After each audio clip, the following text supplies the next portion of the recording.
Hardcore Pugs. So, today we're going to be checking out As Above, So Below. SCP-2747.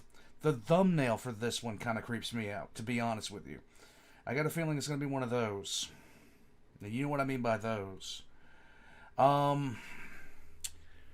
So, BCG04 requested this way back in the day. And, to be honest with you, anything over about 30 minutes is hard for me to get to on a day-to-day basis. It really just is. That's why this one has stuck around for as long as it has. That's why a lot of them have stuck around for as long as they have. Because it's kind of hard for me to work that in with my day-to-day. But I do have time today. I do have time. So we're going to get into this. Between the Exploring series, Mr. Illustrated, and TheVolgun, I cannot say who is my go-to for SCP. But I can tell you this.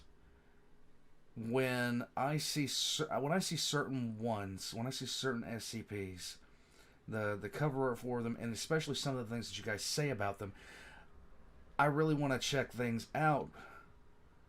And God, this one I have passed by over and over and over again. This has been the most requested video on the server for a while now. And I'm finally getting to it. Let's get into it.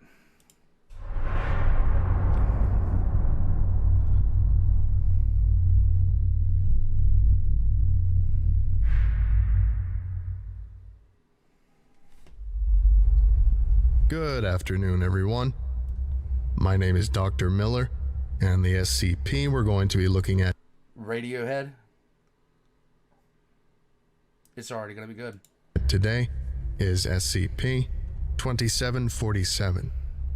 Object Class, Keter, previously Euclid, and Threat Level, Black, previously Green. Special Containment Procedures. Foundation watchdog algorithms are to monitor online and print media for mention of SCP-2747 positive key phrases. All matched are to be tagged and forwarded to the Department of Analytics, which will provide further confirmation of SCP-2747 manifestation. In case of positive identification, all affected media are to be suitably corrected by a standard Foundation media alteration protocols. 912A, Twilight Zone. 943A, Poisoned Well. Observational Procedure, Lucid Chalice. Controlled observation of SCP-2747 will take place using local computing resources to procedurally generate narratives at varying levels of complexity and nestedness. Simultaneously, descriptions of the narratives are to be generated using Foundation media parsing, analytic, meta-analytic software at varying degrees of abstraction. The results can then be examined for signs of SCP-2747 by periodically scanning for data irregularities. Any generated narrative containing such irregularities can then be flagged as an instance of SCP-2747, with its seed conditions subsequently tagged as SCP-2747 conducive. Given a large enough sample size, the boundary conditions of SCP-2747 can then be identified and mapped with a sufficient degree of clarity. Furthermore, a watch list of 7,000 artists is to be maintained and observed at all times for localized signs of SCP-2747 manifestation in their respective works using the aforementioned analytic, meta-analytic software. In order to increase the observable resolution and range of deeply nested metafictional manifestations, this watch list should consist mainly of individuals, groups, and organizations whose works tend toward containing metafictional content, such as mise-en-abîmes and stories within stories. The sponsoring and/or covert influencing of such content creators can be sanctioned to that end. The results of Lucid Chalice will be documented within the current documentation as Appendix B. Okay. Description: SCP-2747 is a phenomenon appearing in print and online media whereby platforms dedicated to the discussion of works of fiction begin to mention a non-existent instance of fictional media. Despite said non-existence, articles, posts, comments, and other related meta-content created with regard to non-existent work of fiction will be found treating it as real.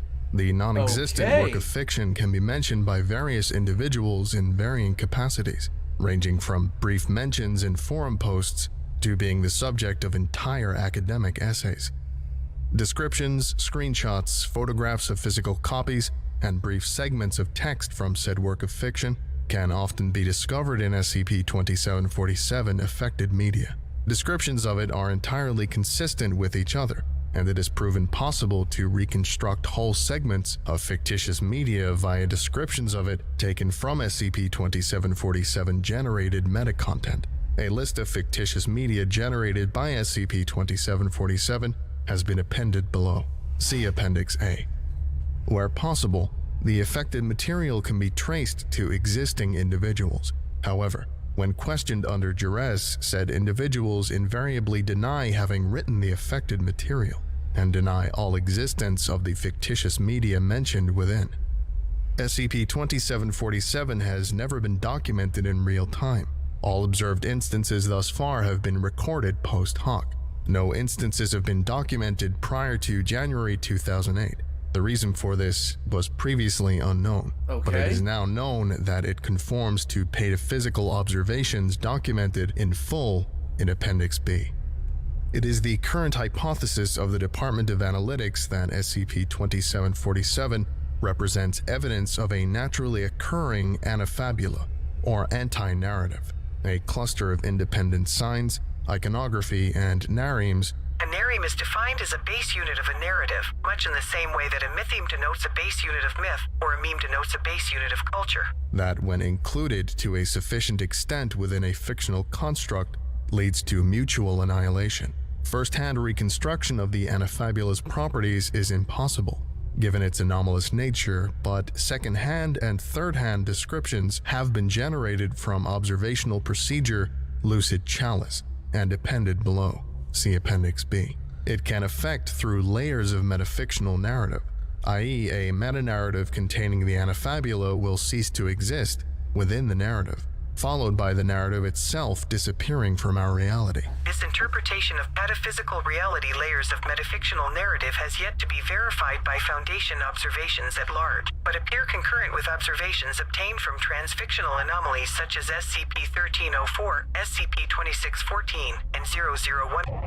The key identifier of the anafabula is that it invariably represents an in-universe antagonist or anathema in all manifestations of SCP-2747, likely due to inherent nareme components indicating its alien yet centralizing nature.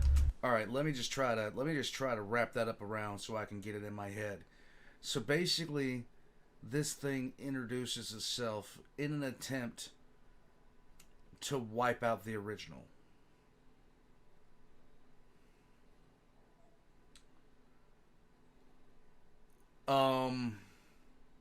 That's actually, if I'm right about that, and please tell me if I'm wrong, because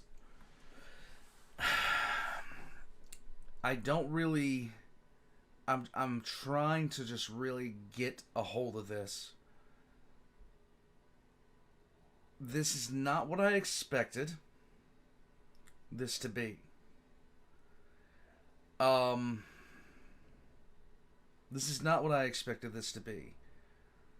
But from what I'm understanding, it quite... Whoa. Lots of messages at the same time. It pretty much deletes... It targets something from our reality and deletes it. A concept, an idea, something of that nature. Let me know if I'm wrong. Update. The above-mentioned hypothesis has been confirmed as a working model of SCP-2747. Please refer to Appendix B. Update. The following procedures are to be enacted following the successful conclusion of Observational Procedure Lucid Chalice. See Appendix B. At no time are the properties of the anafabula as outlined in Appendix B to arise in real life, whether as a result of deliberate or natural action. Any object, Person or event bearing more than significance level alpha to the semblance threshold is to be altered via whatever means possible. Access to information regarding SCP-2747, especially the information contained within Appendix B, is to be strictly limited to clearance levels 42747 and 3 analytics. Due to the pataphysical implications and inherent uncontainability of SCP-2747 as detailed in Appendix B, it is to be classified as Keter with immediate effect. I can understand how they would switch the classification, because initially this wouldn't be anything. Oh, look, it's just it's an SCP that pretty much, you know, just shows up and people, you know, people just believe that this has always been there, and oh look, but then when it turns, the effect that could have could be disastrous. Appendix A. Partial list of manifestations of SCP-2747. Let's check it. Additional material. Non-existent work referenced. Punta de la Espira. Medium, short story. Extent of manifestation. 17 articles created and edited on wikipedia.org. Summary of work. Punta de la Espira, in English, Tip of the Spire or Spiral, is apparently a 1951 short story by Gabriel Garcia Marquez. It describes an unnamed protagonist as he sails down a river towards a desolate, black-horned mountain in order to deliver a gift to an unspecified recipient. The journey is rough and treacherous, and he dies of exhaustion at the end of the story, appearing to be no closer to his goal than when he first began. The mountain is described in detail throughout the story, with recurring metaphors alternatingly alluding to it as either an abode of the gods or a demonic presence. Okay. Non-existent work referenced. Taitoru, Japanese. Taitoru? The film's title describes itself. It is the Japanese phonetic pronunciation for the English word title. Medium, okay. Animated film. Extent of manifestation. One article created on tvtropes.org, with 55 edits made to various trope pages ranging from Despair Event Horizon to Foreshadowing and What do you mean it wasn't made on drugs? I love TV tropes. Summary of work. Taitoru appears to be an animated film directed by Satoshi Kon shortly before his death. It is described as a psychological thriller chronicling a struggling manga artist as she attempts to complete and publish her first work under a tight deadline. Stress takes its toll and boundaries blur. She begins to hallucinate, and the movie ends ambiguously as to whether she achieved her goal or succumbed to her weaknesses. Typical of Kon's style, the animation is described as meticulous, kaleidoscopic, and occasionally deeply disturbing. Nice. One scene features the protagonist physically grappling with the shadows in her apartment, described under the trope entry for "Your mind makes it real" as the manifestation of her creative block, which eventually engulf and consume her. Movies and other media like this, they can either be excessively good or just terribly bad. Vanilla Sky is one of those that comes to mind. Inception's another one. Because I remember after Inception came out, there was a lot of people going back and forth saying it was a dream, it wasn't a dream. Because the top, if you've never seen Inception, mute the audio for the next 30 seconds. So when the top was on the table and spinning, nobody really knew if the top, like, was the top continuing, was the top about to fall.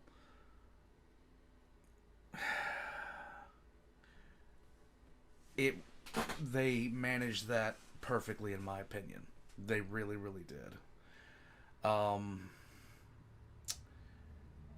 Or they can be extremely bad in the case of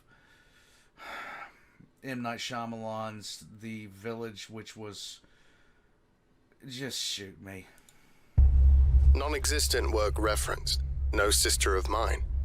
Medium, video game. Okay. Extent of manifestation. 77 threads on somethingawful.com, Right. each carrying between 3 and 103 comments. Most users were established members of the Something Awful community. Summary of work. No Sister of Mine is supposedly a turn-based role-playing video game of the fantasy horror genre published by Pokahan. While Pokahan existed as a major game development studio operating out of Seoul between 2002 and 2005, no record of No Sister of Mine has ever been found. For the Nintendo GameCube in 2005. According to reviewers, the player controls a party of 6 unnamed characters as they explore a ruined kingdom with the intention to find a lost companion referred to as Sister. It was widely panned by the reviewers, with much criticism being leveled at the glitch-filled battle system, incoherent dialogue, seemingly incomplete graphics, repetitive soundtrack described as nauseating and headache-inducing. Sometimes everybody needs one. As well as being impossible to complete. The game's non-playable characters continuously mention a coal-black, thorn-bound tome that, when read from, would enable one to either obtain great power or unleash a dreadful curse. Nice. What most reviewers assumed to be the final questline required the player to backtrack through the game's previous areas and recover fragments of the tome using their newfound abilities. However, the reviewers unanimously claim that no fragments can be found. One reviewer goes as far as to claim that the items themselves were never found inside the game's coding in the first place. So, in essence, it's a game made by Tom Howard, or it's a Paradox game and the patches are coming. The patches in the form of DLCs. Non-existent work referenced. The Scoliapendra Wiki. Medium, collaborative fiction. Extent of manifestation. 49 different pieces of fan fiction, ranging from 343 to 2,401 words in length, posted on fanfiction.net, each bearing between 1 and 6 comments. Summary of work. The Scoliapendra Wiki is deduced to be an online collaborative fictional universe belonging to the horror, speculative fiction, and weird fiction genres. It appears to have been hosted on some form of wiki site, though the address itself is never mentioned. The exact nature of Scoliapendra's plot is hard to discern, as the various pieces of fanfiction sport vastly differing storylines and range from character interpretations, further complicated by the involvement of other fictional universes and settings. Is this what gave us the new Star Wars movies? If so, I want this SCP just neutralized, please. What is known is that it involves a cast of 7 characters wandering between a series of realms, amassing and collecting items, possessing supernatural or abnormal properties. One item features heavily throughout the compiled works, a 7-sided obsidian emblem said to possess the power to destroy any object, person, or abstract concept with a single touch. It appears to be of great interest to the protagonists, who repeatedly make attempts to acquire it. However, it also appears to be currently in the possession of a sinister, unnamed antagonist, who is alluded to repeatedly in several works, yet is never seen. Non-existent work referenced. I.O. Medium, musical album. Extent of manifestation. Review columns in a total of 14 reputable publications, including the New Bombay Times, Pitchfork, and LA Flipside. Summary of work. I.O. is described as the 9th studio album by the now defunct English rock band Radiohead. It contains 6 tracks. Defunct. That's an adjective. Measuring a total of 34 minutes and 18 seconds. The majority of tracks appear to consist mostly of digitally manipulated samples from Radiohead's previous albums, layered over with sparse acoustic instrumentation and vocals. Reception of the album appears to be highly positive, with the exception of Pitchfork's Jessica Green, who gave an average review of 7.0. In particular, Green felt that the album suffered from hasty and uncoordinated post-production, likely not undertaken by Radiohead themselves. Audio cuts between the 5th and 6th track were described to be unnecessarily jarring, given the seamless flow between every other track in the album. It is mentioned that the album uses a characteristic, grating binaural reverb layered over lead singer Tom York's solo vocal track as a musical motif. embodying what the New Bombay Times' Gulshan Anirudh believes to be its central themes of spirals of isolation and inspiration, of feedback loops that resonate into the level of the deeply personal, the trembling core of creative psyche. Anirudh also mentions lyrics referencing suicide and self-harm, though presented through a series of oblique metaphors. I.O. never fears to toy with the idea of self-hatred and self-desecration, yet the album as a whole seems to fall short of its mark, always orbiting yet never quite touching upon the dreadful center.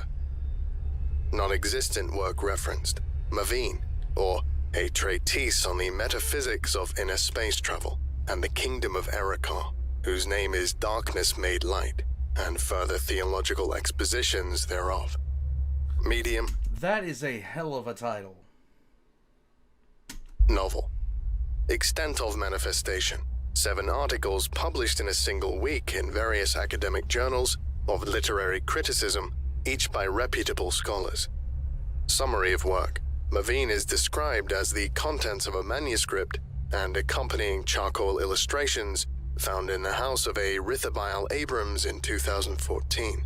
Abrams appeared to have been a reclusive writer and artist working as a maintenance technician in Bloemfontein, South Africa, and clinically diagnosed with schizophrenia. A number of individuals partially match this description, though no work similar to Maveen exists. Maveen is a nested frame narrative written in Afrikaans, purporting to be a novel by the 17th century Dutch mystic.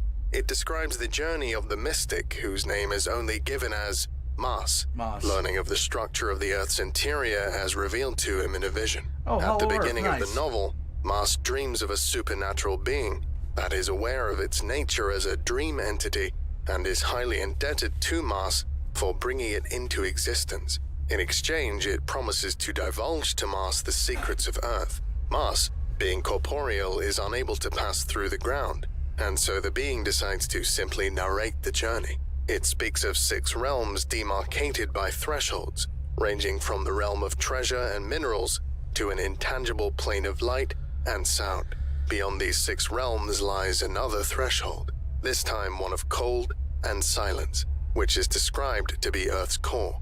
Before it can be elaborated upon, Maas wakes, and the dream ends. Okay. Non-existent work referenced, X-Lux. Medium, interactive novel.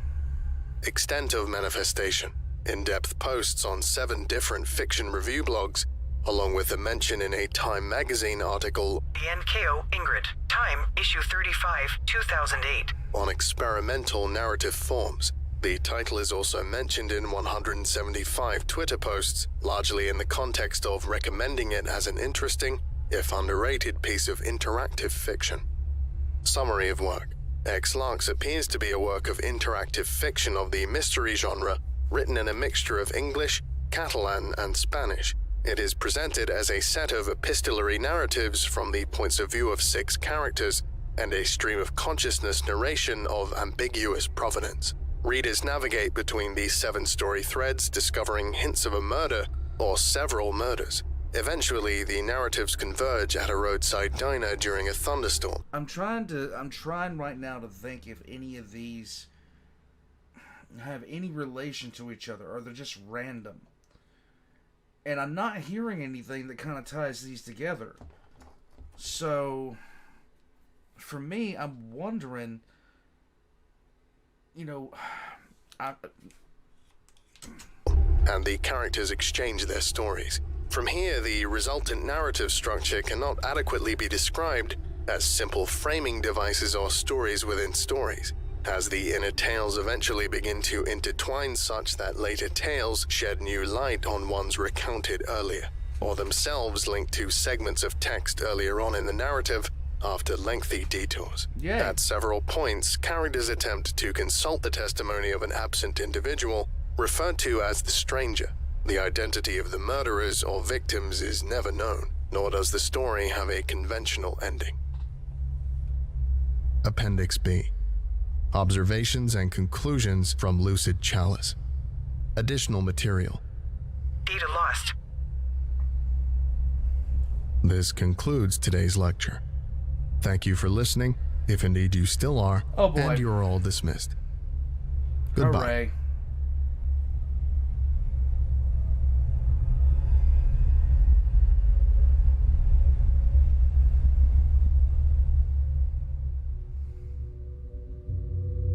Welcome to another episode of Extra Credit.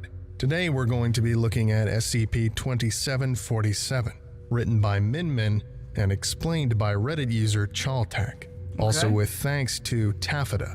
So, without further ado, let's get to it. Special containment procedures.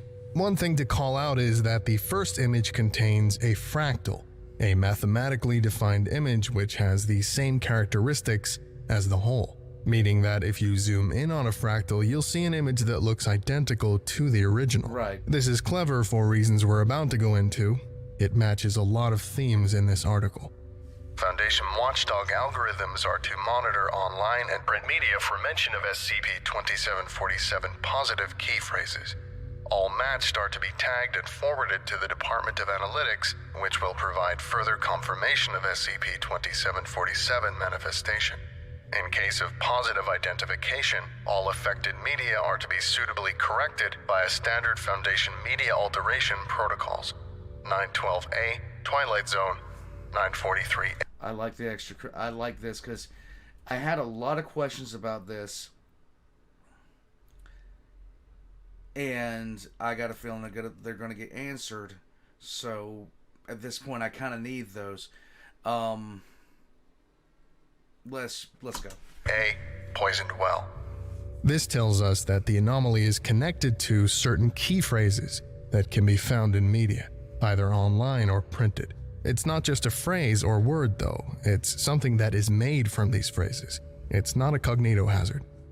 What about observational procedure lucid? I thought it might have been, but okay. Chalice.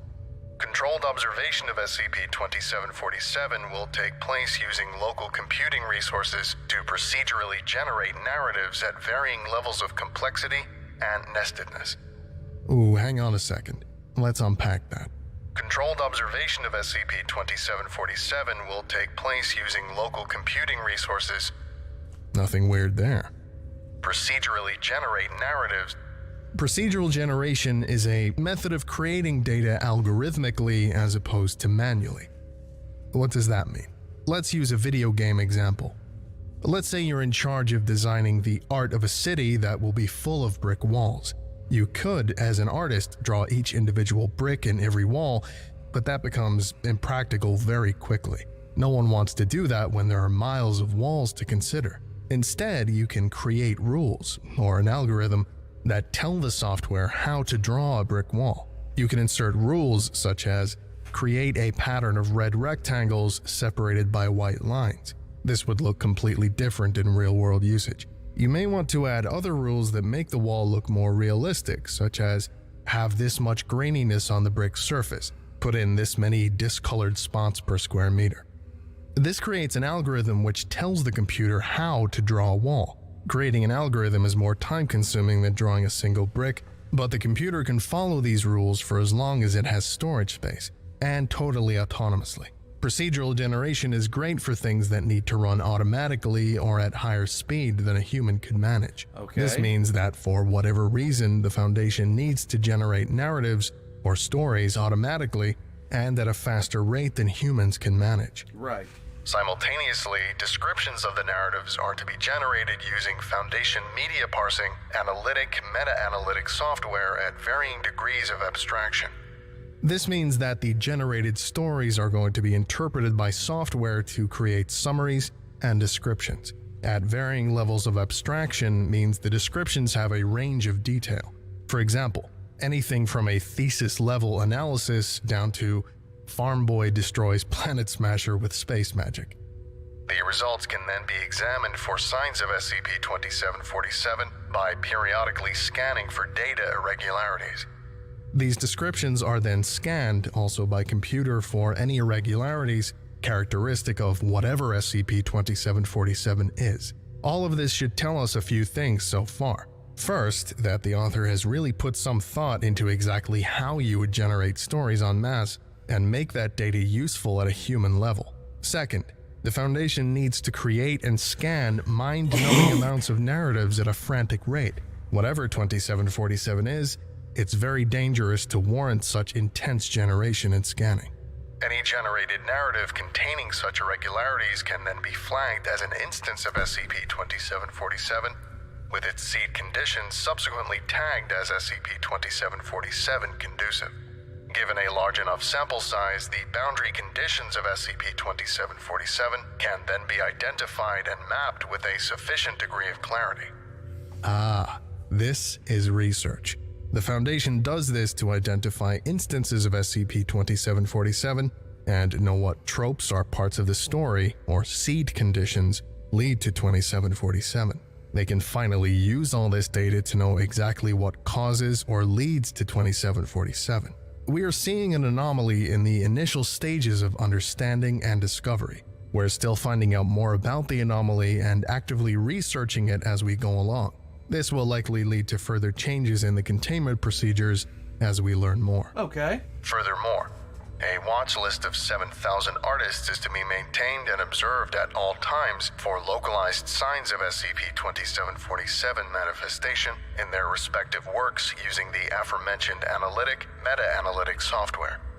Since 2747 is capable of being made in any narrative with the right set of concepts and themes, the Foundation also needs to be looking at artists producing works to see if what they're creating contains 2747. In order to increase the observable resolution and range of deeply nested metafictional manifestations, this watch list should consist mainly of individuals, groups, and organizations whose works tend toward containing metafictional content, such as mise-en-abymes and stories within stories. The sponsoring and/or covert influencing of such content creators can be sanctioned to that end. Nesting here refers to containing something inside itself or something similar. For example, reading a story that itself contains a story. A non-literary example would be a Russian doll. Metafictional is a fictional story about a fictional story. House of Leaves, for example, contains both of these. The resolution and range part suggests searching, as if by telescope. A mise-en-abyme, in literature or art, refers to a recursive piece of art, like a painting containing a smaller copy of itself. Putting all this together, this means the Foundation wants to be able to create and study narratives that contain many layers of fiction. The results of Lucid Chalice will be documented within the current documentation as Appendix B. To recap where we're at, the Foundation is both monitoring art being produced naturally and mass-producing enormous amounts of art to identify 2747, which is something that emerges from certain themes and tropes found in art. It's not yet fully understood, so in-depth research is still going on. It's also Keter class, so we know it's highly dangerous and resists containment. Description: SCP-2747 is a phenomenon appearing in print and online media whereby platforms dedicated to the discussion of works of fiction begin to mention a non-existent instance of fictional media.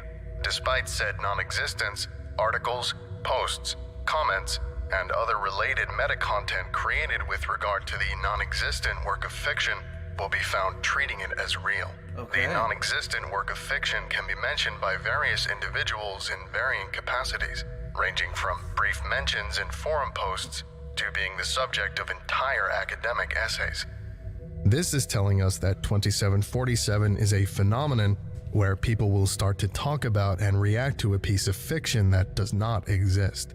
Reviews are written, fan sites are created, fan art is drawn, shipping commences. Effectively, it's the appearance of every bit of influence a piece of fiction would have, but without that specific piece of fiction actually existing. Again, I'm getting strong House of Leaves vibes. Descriptions, screenshots, photographs of physical copies, and brief segments of text from said work of fiction can often be discovered in SCP-2747 affected media. Descriptions of it are entirely consistent with each other, and it is proven possible to reconstruct whole segments. I am really struggling to see what this thing does. I really am struggling to see what it's actually, what makes it dangerous, what makes this What makes this a threat? Segments Besides of fictitious holding people. media via descriptions of it taken from SCP-2747 generated meta-content. A list of fictitious media generated by SCP-2747 has been appended below. See Appendix A. The anomalous portion of this is that this echo of the work of fiction, this fandom, reaction, cultural imprint of the story, is entirely self-consistent, even to the point of being able to reconstruct segments of it from references to it. We're finding these echoes of the fictional story, but we're not finding the story itself. Right. Where possible, the affected material can be traced to existing individuals. However, when questioned under duress, said individuals invariably deny having written the affected material and deny all existence of the fictitious media mentioned within. Except, of course, if you ask the authors of these works. They have no idea what you're referring to. SCP-2747 has never been documented in real time. All observed instances thus far have been recorded post hoc. No instances have been documented prior to January 2008. The reason for this was previously unknown, but it is now known that it conforms to pataphysical observations documented in full in Appendix B. This starts by saying that we've never seen it actually happen. We've only seen the after effects, and we have no idea why. But then this was altered due to new information, and that word pataphysical shows up. If you're not familiar with this term, here's a refresher. Meta describes reality using symbols, like a metaphor. Jane slept like a baby. Peta describes the meta like meta describes reality. It's one step up. Jane slept like a baby, which had tired itself out, destroying the playroom like a tornado. Okay. It is the current hypothesis of the Department of Analytics that SCP-2747 represents evidence of a naturally occurring anafabula, or anti-narrative, a cluster of independent signs, iconography, and naremes that, when included to a sufficient extent within a fictional construct, leads to mutual annihilation. Nareme here is a fundamental unit of narrative, akin to a trope or concept. The farm boy with noble heritage, the magic sword, darkness, etc. This means if you have the right set of signs, icons, and concepts occurring in a fictional universe, the combination annihilates the fictional universe from the real world. Real as far as the Foundation is concerned anyway. First-hand reconstruction of the anafabula's properties is impossible, given its anomalous nature, but second-hand and third-hand descriptions have been generated from observational procedure Lucid Chalice and appended below. See Appendix B. Okay. Because the anafabula annihilates the fictional universe it appears in, there's no way to study it directly, which is why the Foundation is piecing things together with their mass-produced fiction. It can affect through layers of metafictional narrative, i.e. a meta-narrative containing the anafabula will cease to exist within the narrative, followed by the narrative itself disappearing from our reality. And this is where things start to get interesting. Say you have a movie which contains a book. In the book inside the movie, which the characters describe the plot of, the anafabula forms. The first thing that'll happen is that the movie will continue to exist, but without the book. Characters will still reference the book as they did before, but the book itself will be gone. At some undefined point after that, the movie itself will vanish from reality. There's also a footnote here. This interpretation of metaphysical reality layers of metafictional narrative has yet to be verified by Foundation observations at large, but appear concurrent with observations obtained from transfictional anomalies such as SCP-1304, SCP-2614, and 001 redacted.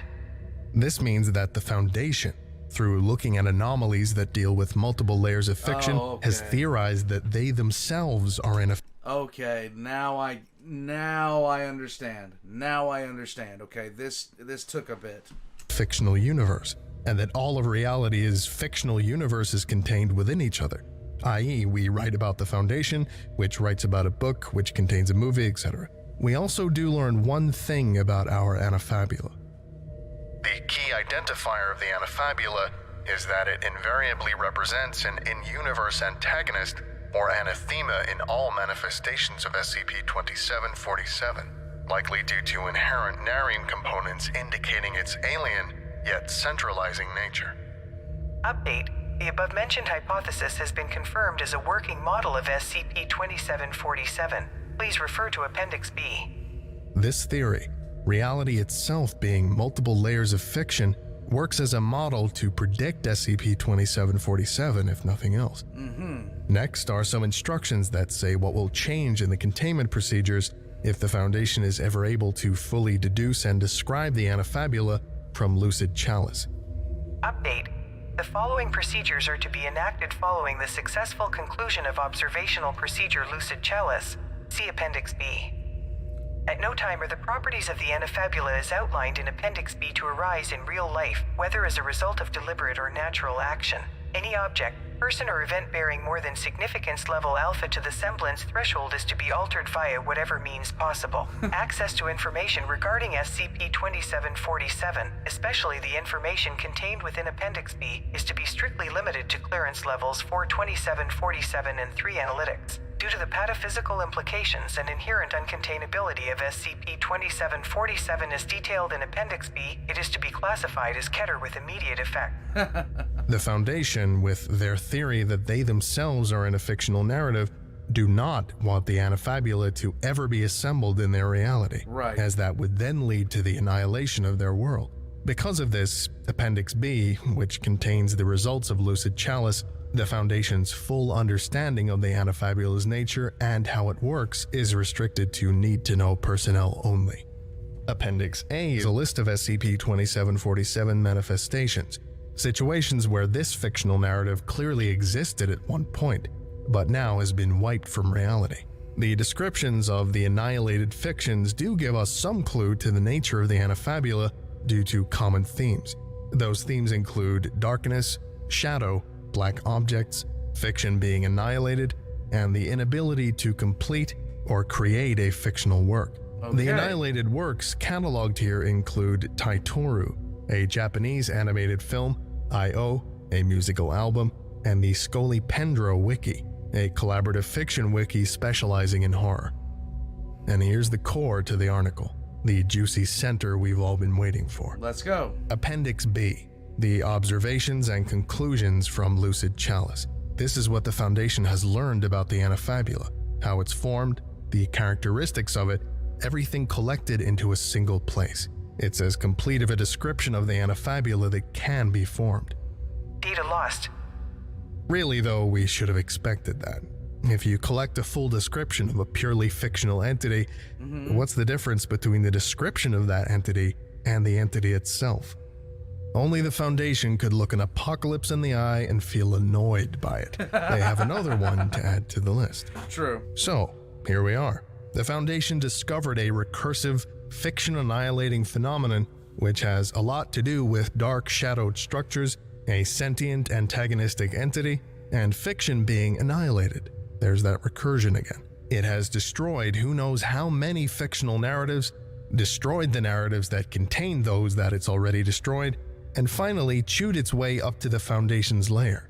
Hell, by studying the anafabula so heavily, the Foundation has accelerated its own destruction by giving it so many opportunities to enter their universe, and by creating one in the layer just beneath them. Did it have a start? Was there some poor hapless scientist, an infinite number of layers down, who created this, and it's been chewing its way up the entire time? Or is it just entropy manifesting in another manner? Is it turtles all the way down? Turtles. Yes, turtles. Honestly though, can you imagine how terrible it would be to lose the Foundation? Imagine the entire SCP Wiki just vanishing, and all there would be to describe it would be posts like this, cataloging an annihilated universe. And then we'd follow suit. Don't play with recursion, kids. You'll never stop. Alright. Thanks again to Chaltak and Taffeta, and also Min Min, for writing the article itself. And that about does it today.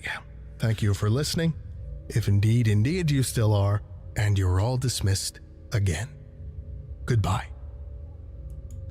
Okay, I am glad that person made that post and TheVolgun covered it, because I was having a lot of trouble grasping what this SCP was all about. It's basically annihilating itself. Like, it creates the conditions to annihilate entire narratives.